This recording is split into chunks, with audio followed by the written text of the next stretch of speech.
when I got to Morehouse, those were my first formal trumpet lessons with Mhm. the trumpet professor, well, band director there, and that was the first time that I had to switch from that flugelhorn mouthpiece over to like a 3C. But that was the first time that I realized that there is a marked difference in how things feel. Like I had to work harder to do some things I could do before, and I realized then that I just wasn't going to get the same sound on this mouthpiece that I was getting on this one. That was one of the first time I kind of clued in on that. But it wasn't until I got to graduate school and studied with William Fielder, with a prof. So he was Winton, Terrence Blanchard, Terrell Stafford. The list is crazy. It wasn't until I got to study with him that I realized what a difference the mouthpiece makes in the entire equation. Because up until then, I'd always been told whatever equipment you have, you should be able to do what you do. Yeah, in theory, that's great advice. That makes sense. The detail that's always left out in that advice is that even if you can do the same thing on this mouthpiece to this mouthpiece, it's going to sound different if certain specifications aren't there.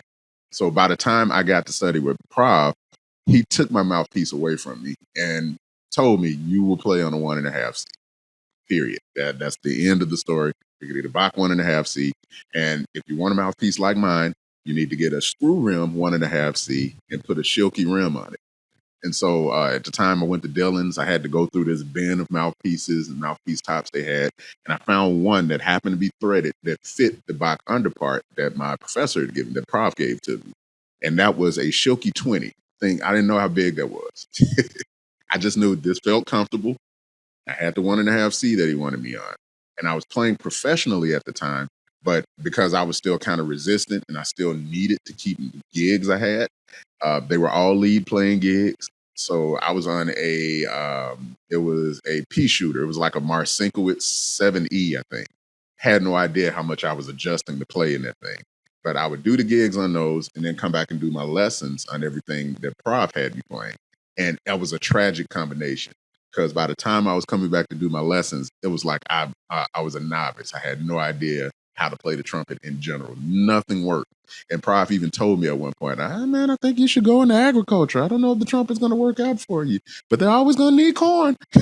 So, that was the advice. But again, that's when it really cued in for me that the equipment does make a difference if you're playing on what works with how you play.